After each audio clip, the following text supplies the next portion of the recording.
हरे कृष्ण। सन्चै आरामै हुनुहुन्छ सबैजना। म आज पनि फेरि भगवत गीता लिएर आइसकेँ। अध्याय 2 श्लोक 45 देखि 55 सम्म आज मैले चाहिँ पढ्ने छु। सुरु गरौँ है त। 45 वेदमा मुख्य गरी प्रकृतिका 3 गुणहरूको सम्बन्धमा उल्लेख छ। त्यसैले हे अर्जुन, तिमी यी 3 गुणभन्दा पर जाऊ, सम्पूर्ण द्वैत भावबाट मुक्त हौ, समस्त लाभ र सुरक्षाका चिन्ताबाट पनि मुक्त हौ र आत्मामा स्थित हौ। तात्पर्य, समस्त भौतिक कार्यहरू प्रकृतिका 3 गुणहरूका क्रिया प्रतिक्रियामा समाहित छन्। तिनीहरूको उद्देश्य सकाम कर्म हो र यही सकाम कर्म नै भौतिक जगतमा बन्धनको कारण हुन पुग्दछ। सकाम कर्महरूका माध्यमबाट वेदले बिस्तारै साधारण मानिसलाई इन्द्रिय तृप्तिका स्तरबाट उठाएर आध्यात्मिक स्तरसम्म पुर्याइदिन्छ। भगवान कृष्ण आफ्ना शिष्य तथा मित्र अर्जुनलाई ब्रह्मा जिज्ञासा वा परम आध्यात्मिक तत्त्वको प्रश्नबाट सुरु हुने वेदान्त दर्शनको दिव्य स्थितिसम्म उठ्ने सल्लाह दिनुहुन्छ। यस संसारका सम्पूर्ण प्राणीहरू आफ्ना अस्तित्वको लागि अति कठिन सङ्घर्ष गरिरहेका छन्। भगवानले यो भौतिक जगतको सृष्टि गरिसकेपछि तिनीहरूका लागि वैदिक ज्ञान प्रदान गर्नुभयो। यो वैदिक ज्ञानले मानिसलाई जीवनयापन गर्ने कला र भवबन्धनबाट छुट्ने विधि समेतको बोध गराउँदछ। जब इन्द्रिय तृप्तिका कार्यहरू वा कर्मकाण्डहरू समाप्त हुन्छन्, उपनिषदका रूपमा आध्यात्मिक अनुभूतिको अवसर प्रदान गरिन्छ। उपनिषदहरू विभिन्न वेदहरूकै अङ्ग हुन्। भगवत गीता पनि महाभारत नामक 5औं वेदको अङ्ग हो। उपनिषद आध्यात्मिक जीवन प्रारम्भ भएको सङ्केत हो। जहिलेसम्म यो भौतिक शरीर रहन्छ तबसम्म भौतिक गुणहरूको क्रिया प्रतिक्रिया भइरहन्छ। मानिसले सुख दुःख, जाडो गर्मी तथा द्वन्द्व वा द्वैतलाई सहन गर्न सिक्नु पर्दछ। यस्ता द्वैतहरूलाई सहेर नै ऊ लाभ र हानिसँग सम्बन्धित दुःखबाट मुक्त हुन सक्दछ। जब मानिस पूर्णतः कृष्णको इच्छामा निर्भर हुन थाल्छ अनि मात्र उसले कृष्ण भावनाले परिपूर्ण भएको दिव्य अवस्थालाई प्राप्त गर्न सक्दछ। श्लोक 46 जसरी एउटा सानो कुवाको काम विशाल जलसायबाट तुरुन्त पुरा हुन्छ, त्यसै गरी वेदको पछाडि रहेको प्रयोजन परब्रह्मलाई जानेपछि स्वतः पूर्ण हुन्छ। तात्पर्य, वैदिक साहित्यको कर्मकाण्ड खण्डमा उल्लेख गरिएको यज्ञ अनुष्ठानहरूको उद्देश्य त व्यक्तिमा बिस्तारै आत्मा साक्षात्कारको विकासलाई उत्साहित गर्नु हो। भगवत गीता 15:15 आत्मा साक्षात्कारको उद्देश्य स्पष्ट वर्णन छ। वेदाध्ययनको उद्देश्य नै भगवान कृष्णलाई जान्नु हो। भगवान कृष्ण हरेक वस्तुका आदि कारण हुनुहुन्छ। अन्ततः आत्मा साक्षात्कारको तात्पर्य कृष्णलाई जान्नु र कृष्णसँग रहेको उसको आन्तरिक सम्बन्धलाई बुझ्नु हो। जीवात्मासँग कृष्णको के सम्बन्ध छ भन्ने कुराको उल्लेख श्रीमद् भगवत गीता 15:7 गरिएको छ। जीवात्माहरू कृष्णका अंश हुन्। त्यसैले हरेक व्यष्टि जीवले आफूमा कृष्ण भावनालाई जागृत गराउनु नै वैदिक ज्ञानको परिपूर्ण अवस्था हो। श्रीमद् भगवत गीता 3:33-7 यही कुराको पुष्टि गर्दै भनिएको छ। अहोवत स्वपचोतो गरियान यज्ञ वाग्रे वर्तते नाम तुभ्यम तेपुस्तपस्ते जुहुवु सस्नुरार्य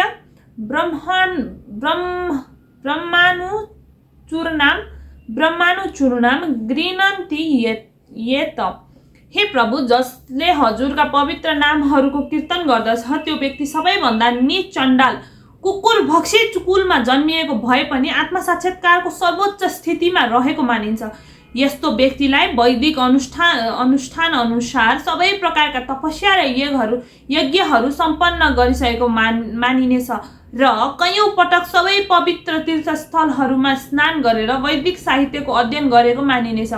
यस्ता व्यक्तिलाई सर्वश्रेष्ठ आर्य सन्तति मानिनेछ। अन्ततः यज्ञानुष्ठानमा मात्र आसक्त नभएर र असल किसिमको इन्द्रिय भोगका लागि स्वर्गीय लोकहरूमा जाने मात्र चाहना नराखी मानिसले वैदिक ज्ञानको उद्देश्यलाई बुझ्न सक्ने बुद्धिमान बन्नु पर्दछ।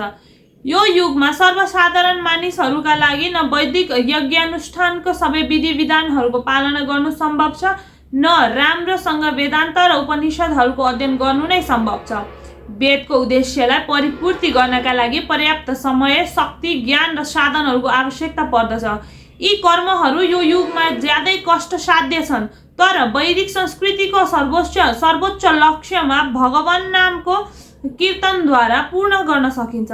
यो कुराको समर्थन पतित आत्माका परम उद्धारक भगवान चैतन्य महाप्रभुले गर्नुभएको छ। एकपटक एकजना वैदिक विद्वान प्रकाशनन्द सरस्वतीले भगवान चैतन्यसँग सोधेका थिए, तपाईले किन वेदान्तको अध्ययन नगरेर एउटा भावुक व्यक्तिले जस्तै केवल भगवान नामको जप गर्दै हिँड्नुहुन्छ? यो सुनेर श्री चैतन्यले उत्तर दिनुभएको थियो, मलाई मेरा गुरुले ठुलो मूर्ख व्यक्ति ठानेर भगवान कृष्णको पवित्र नाम जप गर्ने आदेश दिनुभएको छ, त्यसैले मैले यसो गरेको हुँ र पागल जस्तै नाम संकीर्तनमा प्रेमोन्मत्त भएको हुँ। यस कलियुगमा अधिकांश मानिसहरू मूर्ख छन्। तिनीहरूले वेदान्त दर्शनलाई बुझ्न सक्ने पर्याप्त शिक्षा पाएका छैनन्। निर्वाध रूपमा पवित्र भगवान नामको उच्चारण गर्नाले वेदान्त दर्शनको सर्वोच्च लक्ष्य पूर्ण हुन्छ। वेदान्त वैदिक ज्ञानको पराकाष्ठा हो र वेदान्त दर्शनका मूल प्रवर्तक तथा ज्ञाता भगवान श्री कृष्ण हुनुहुन्छ। सबैभन्दा ठुलो वेदान्ती महात्मा त्यही हो जसले भगवान नामको पावन कीर्तनमा आनन्द पाउँदछ। सम्पूर्ण वैदिक रहस्यवादको परम उद्देश्य यही हो। 47 तिमीलाई आफ्नो निर्धारित कर्म गर्ने मात्र अधिकार छ, तर कर्मको फल पाउने नपाउने कुरा तिम्रो अधीनमा छैन। तिमीले आफूलाई कर्मफलको कारण पनि कहिले नसोच र कर्तव्य गर्नबाट विमुख पनि कहिले नहो। तात्पर्य यहाँ 3वटा विचारणीय कुरा छन्, कर्तव्य कर्म, स्वेच्छाचारी कर्म र अकर्म। कर्तव्य कर्म ती हुन् जो व्यक्तिद्वारा आर्जित भौतिक प्रकृतिका गुणहरूबाट निर्देशित हुन्छन्। स्वेच्छाचारी कर्म विकर्मको तात्पर्य यस्तो अनाधिकृत कर्म हो जसको अनुमति महापुरुषले दिएका छैनन् र अकर्मको अर्थ हो आफ्नो निर्धारित कर्म नगर्नु। भगवानले अर्जुनलाई अकर्मण्य नहुन र फल प्रति आसक्त नभइकन आफ्नो निर्धारित कर्म सम्पन्न गर्ने सल्लाह दिनुभएको छ। आफ्ना कर्मको फल प्रति आसक्त हुनु पनि एउटा कर्म बन्धन नै हो। यसो गर्नाले कर्ता आफूद्वारा गरिएको कर्मका फलको भोक्ता बन्दछ।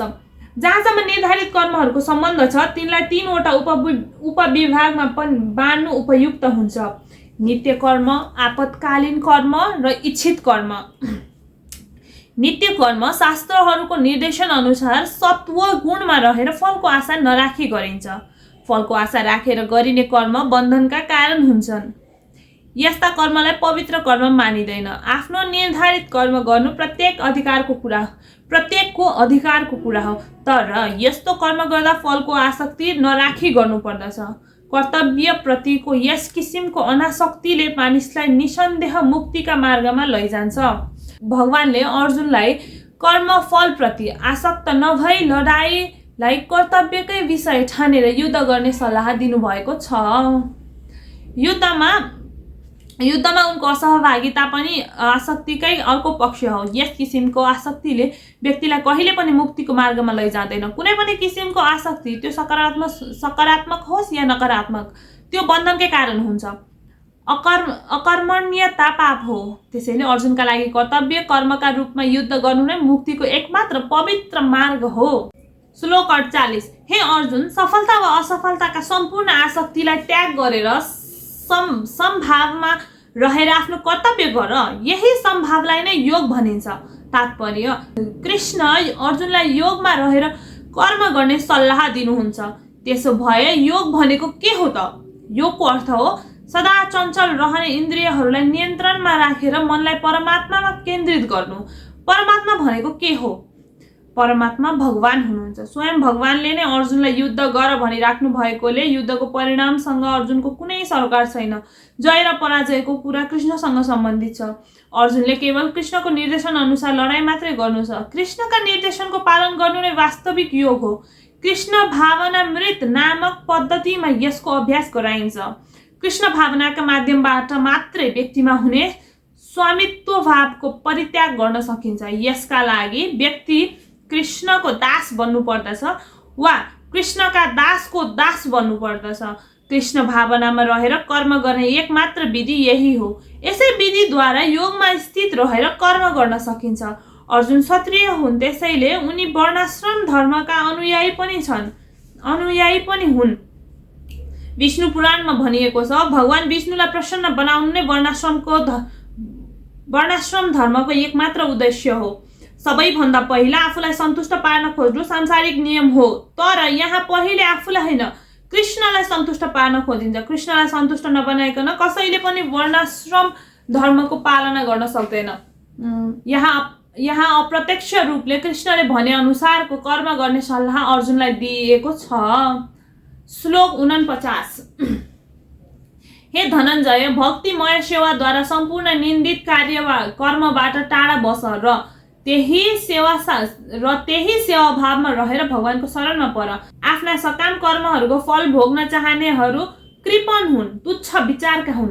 तात्पर्य, जसले भगवानको शाश्वत सेवकका रूपमा आफ्नो वास्तविक अस्तित्वलाई राम्ररी बुझ्दछ त्यो व्यक्तिले अरू सबै कुरालाई छोडेर आफूलाई कृष्ण भावना भावित कार्यमा लगाइरहन्छ।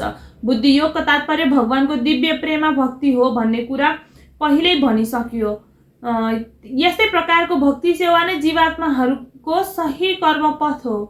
केवल तुच्छ बुद्धि भएका कृपण व्यक्तिहरूले मात्रै आफूले गरेको कर्महरूको फल भोग्न चाहन्छन्, जसले गर्दा उनीहरू यो भवबन्धनमा अझ बढी फस्न पुग्दछन्। कृष्ण भावनामा रहेर गरिने कर्महरू बाहेक अरू सबै क्रियाकलापहरू घृणित छन्, किनभने ती कर्महरूले कर्तालाई निरन्तर जन्म र मृत्युको चक्रमा बाँधिरहन्छन्। अन्ततः मानिसले आफू कर्मको कारण बन्ने इच्छा कहिले राख्नु हुँदैन। हरेक कार्य कृष्णका सन्तुष्टिका लागि कृष्ण भावनामा रहेर गर्नुपर्दछ। कृपणहरू कठिन परिश्रम वा सौभाग्यद्वारा आर्जित धन सम्पत्तिको उपभोग कसरी गर्नुपर्दछ भन्ने कुरा नै जान्दैनन्। व्यक्तिले आफ्नो सम्पूर्ण शक्ति कृष्ण वनमा रहेर क्रियाशील हुँदै खर्च गर्नुपर्दछ। यसो गर्नाले नै उसको जीवन सफल बन्न पुग्दछ। कृपणहरूले जस्तै एउटा अभागी व्यक्तिले पनि आफ्नो मानवीय शक्तिलाई भगवानका सेवामा लगाउँदैन। श्लोक 50। भगवत भक्तिमा लागेको मानिसले यही जीवनमा नै आफूलाई राम्रा र नराम्रा दुवै कर्मबाट मुक्त गराउँदछ। त्यसैले तिमी भक्ति योगको प्राप्त गर्ने प्रयत्न गर, किनभने सम्पूर्ण कर्ममा कुशलता नै योग हो। तात्पर्य, अनादिकालदेखि जीवात्माले आफ्ना राम्रा र नराम्रा कर्मका अनेक प्रतिफलहरू सञ्चित गर्दै आएको छ, जसले गर्दा ऊ निरन्तर आफ्नो स्वरूपबाट अनभिज्ञ छ। भगवत गीताको उपदेशबाट यो अज्ञानलाई हटाउन सकिन्छ। गीताले हामीलाई सबैतिरबाट भगवान कृष्णका शरणमा जान सिकाउँदछ र जन्म जन्मान्तरसम्म रहने कर्मफलको बन्धनबाट मुक्त हुने उपाय बताउँदछ। त्यसैले यहाँ अर्जुनलाई कृष्ण भावनामा रहेर कर्म गर्ने सल्लाह दिइएको छ। यही नै कर्मफलको प्रक्रियाबाट पवित्र हुने उपाय हो। श्लोक 51। यसरी भगवानको भक्तिमा तल्लीन रहेर महर्षि वा भक्तहरूले आफूलाई सांसारिक कर्मका प्रतिफलबाट मुक्त गर्दछन् र यसरी नै जन्म र मृत्युका चक्रबाट मुक्त भएर तिनीहरूले सम्पूर्ण दुःखभन्दा परको अवस्था भगवत धाम प्राप्त गर्दछन्। तात्पर्य, मुक्त भएका जीवात्माहरू त्यस ठाउँमा पुग्दछन् जहाँ कुनै किसिमको भौतिक कष्ट हुँदैन। भागवत 10.14.58 मा भनिएको छ, समाश्रिता ये पदपल्लवप्लवम महत्पदम पुण्य यशो मुरारे भवम भूधिर्वत्सपदम परम पदम यद विपादम न तेषाम। जसले चराचर जगतको एकमात्र आश्रय हुनुभएका मुकुन्द नामले विख्यात सबैका मुक्तिदाता श्री भगवानका चरण कमल रूपी डुला गाई समातेको छ, उसका लागि यो भौतिक संसार रूपी समुद्र गाईका बाछाका खुर्रे बनाएको खाल्डोमा जम्मा भएको पानीको कुण्ड जस्तै सामान्य हुन्छ। उसको लक्ष्य हुन्छ परमपद अर्थात् वैकुण्ठ, जहाँ भौतिक कष्टहरू छैनन्। त्यस ठाउँमा यहाँ जस्तै पाइला पाइलामा कष्ट हुँदैन। अज्ञानका कारणले गर्दा मानिसले यो भौतिक जगत दुःखमय छ र यहाँ हरेक पाइलामा खतरा छ भन्ने कुरा बुझ्दैन। अज्ञानकै कारणले अल्पबुद्धि मनुष्यहरू सकाम कर्मद्वारा नै सुख पाइन्छ भने ठानेर त्यस्तै कर्म गर्दै परिस्थितिसँग सामञ्जस्य गर्ने प्रयत्न गर्दछन्। तिनीहरू यो संसारमा कहीँ पनि दुःख रहित जीवन दिन सक्ने कुनै भौतिक शरीर छैन भन्ने कुरा बुझ्दैनन्। जन्म, मृत्यु, बुढ्यौली र रोग जस्ता जीवनका कष्टहरू यो संसारमा जहाँ तहीँ विद्यमान छन्। तर जसले भगवानको नित्य सेवकका रूपमा आफ्नो वास्तविक अस्तित्वलाई बुझेको छ र यसै गरी जसले भगवानको स्वरूपलाई पनि बुझेको छ, त्यही व्यक्तिले आफूलाई भगवानको प्रेमा भक्तिमा संलग्न गराउन सक्दछ। अनि मात्र त्यो व्यक्ति वैकुण्ठ लोकमा जान योग्य हुन्छ। वैकुण्ठ लोकमा भौतिक जगतमा जस्तो कष्टमय जीवन छैन र त्यहाँ समय र मृत्युको प्रभाव पनि हुँदैन। आफ्नो वास्तविक स्वरूपको जानकारी पाउनुको अर्थ हो भगवानको अलौकिक स्वरूपको जानकारी पाउनु।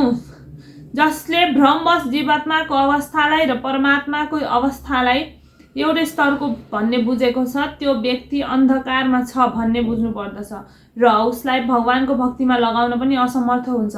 जसले आफूलाई भगवान ठान्दछ त्यसले बारम्बार दोहोरिने जन्म र मृत्युको बाटोलाई अझ पन्छाउँदैछ भन्ने बुझ्नु पर्दछ। तर जसले आफूलाई भगवानको सेवक ठानेर सेवामा लगाउँछ त्यो व्यक्ति तुरुन्तै वैकुण्ठ लोकमा जान योग्य हुन्छ। भगवानको सेवालाई नै कर्मयोग वा बुद्धियोग भनिन्छ। अझ स्पष्ट शब्दमा यसलाई भक्ति सेवा भन्न सकिन्छ। श्लोक 52। जब तिम्रो बुद्धिले मोहरूपी घना जङ्गललाई पार गर्नेछ त्यस समय तिमी पहिले सुनिसकिएका र सुन्नुपर्ने सबै कुराप्रति विरक्त हुनेछौ। तात्पर्य, भगवानको भक्तिले गर्दा वैदिक कर्मकाण्डहरूप्रति विरक्त भएका कयौं उदाहरणहरू भगवानका महान भक्तहरूका जीवनमा देख्न पाइन्छ। जब मानिस कृष्णलाई र कृष्णसँग रहेको आफ्नो सम्बन्धलाई वास्तविक रूपले बुझ्न थाल्दछ, त्यस समय ऊ एउटा अनुभवी ब्राह्मण नै भए पनि सकाम कर्मका रीतिरिवाजप्रति पूर्णतः विरक्त हुन पुग्दछ।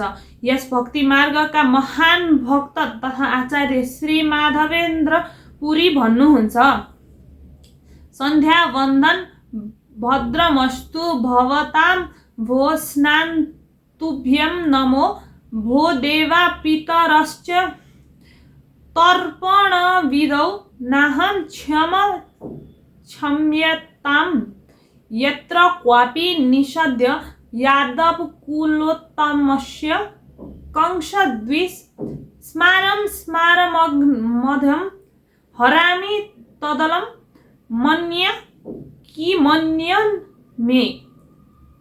कस्तो गाह्रो। हे मेरा त्रिकाल सन्ध्या वन्दनहरू, तिम्रो जय होस्।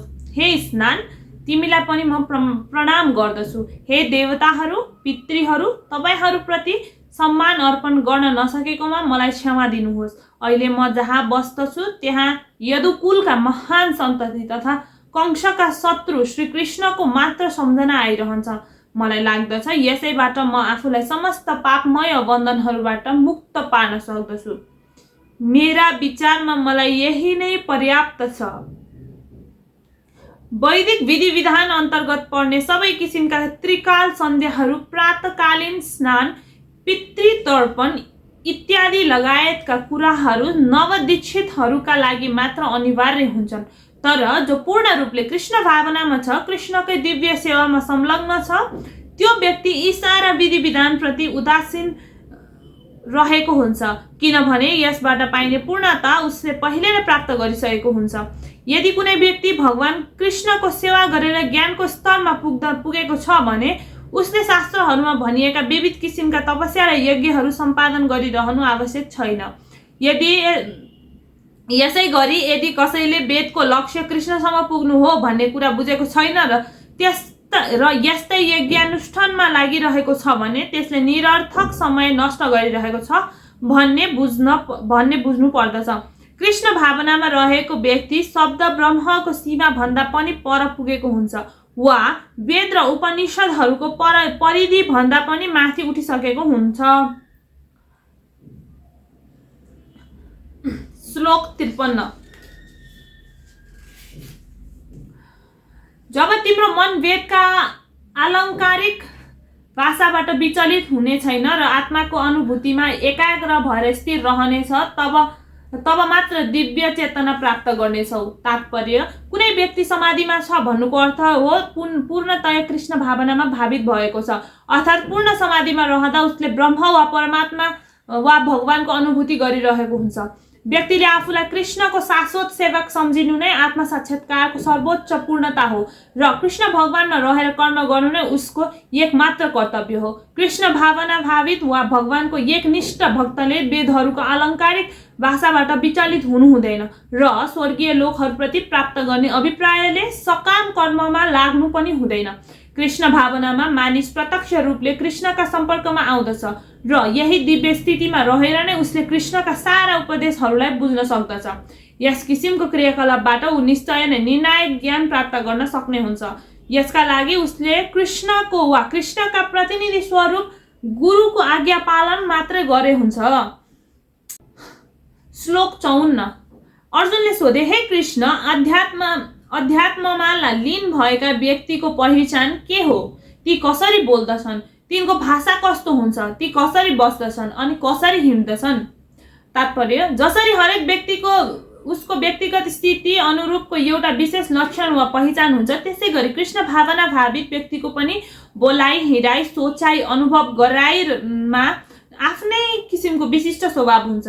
जसरी एउटा धनी मानिसको केही विशेष लक्षण हुन्छ जसका आधारमा त्यो धनी मानिस हो भन्ने बुझिन्छ, जसरी एउटा रोगीका केही विशेष लक्षणहरू हुन्छन् जसद्वारा ऊ रोगी छ भन्ने बुझिन्छ, जसरी एउटा विद्वानका आफ्नै लक्षण वा पहिचान हुन्छन्, त्यसै गरी दिव्य कृष्ण भावनामा लागेका व्यक्तिका कतिपय व्यवहारमा पनि त्यस किसिमका विशिष्ट लक्षण देख्न सकिन्छ। भगवत गीताको अध्ययनबाट उसका यी विशिष्ट लक्षणहरू जान्न सकिन्छ। सबैभन्दा महत्त्वपूर्ण कुरा के हो भने कृष्ण भावनामा लागेका व्यक्ति कसरी बोल्दछ, किनभने बोली नै कुनै पनि मानिसको सबैभन्दा महत्त्वपूर्ण गुण हो। भनिन्छ, बोलीबाट मूर्खको पहिचान हुन्छ। साँच्चै नै राम्रो पोसाक लगाएको एउटा मूर्खलाई तबसम्म चिन्न सकिँदैन जबसम्म ऊ बोल्दैन, तर जब ऊ बोल्दछ तुरुन्त उसको वास्तविक रूप प्रकट भइहाल्दछ। कृष्ण भावना भावित व्यक्तिलाई तुरुन्त चिन्ने उपाय के हो भने ऊ कृष्णकै बारेमा मात्र कुरा गर्दछ र कृष्णसँग सम्बन्धित विषयमा मात्र बोल्दछ।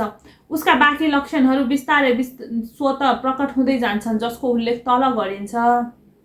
श्लोक 55। भगवानले भन्नुभयो, हे पार्थ, मानिसले मानसिक चिन्तनबाट इन्द्रिय तृप्तिका लागि उठ्ने सबै किसिमका इच्छाहरूलाई त्यागिदिन्छ र त्यसरी पवित्र हुन पुगेको उसको मनले आफ्नै आत्मामा परम सन्तुष्टि प्राप्त गर्न थाल्दछ अनि मात्र त्यस्तो व्यक्तिलाई पावन तथा दिव्य चेतनामा अव्यवस्थित स्थित प्रज्ञ मानिन्छ। तात्पर्य, भागवतमा भनिएको छ, पूर्ण रूपले कृष्ण भावना वा भगवत भक्तिमा रहेको व्यक्तिमा महान ऋषिमा हुने सबै असल गुणहरू विद्यमान हुन्छन्, तर जो व्यक्ति कृष्ण भावनामा अवस्थित छैन त्योसँग राम्रो योग्यता हुनै सक्दैन, किनभने ऊ आफ्नै मानसिक चिन्तनकै आश्रयमा रहेको हुन्छ।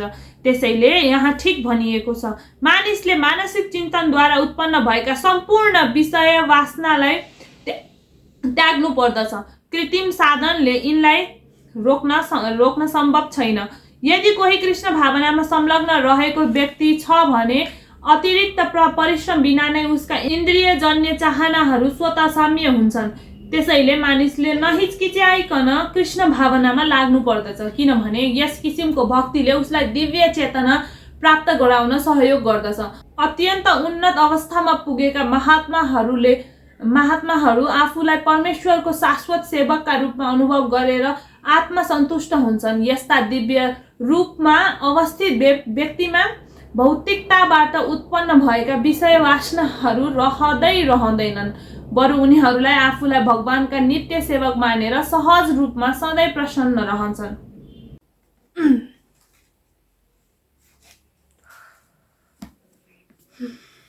यसै गरी आजको श्लोक 45 देखि श्लोक 55 सम्म पनि कम्प्लिट भएको छ। बाँकी चाहिँ म हजुरहरूलाई भोलि पढेर सुनाउनेछु है त। हरे कृष्ण।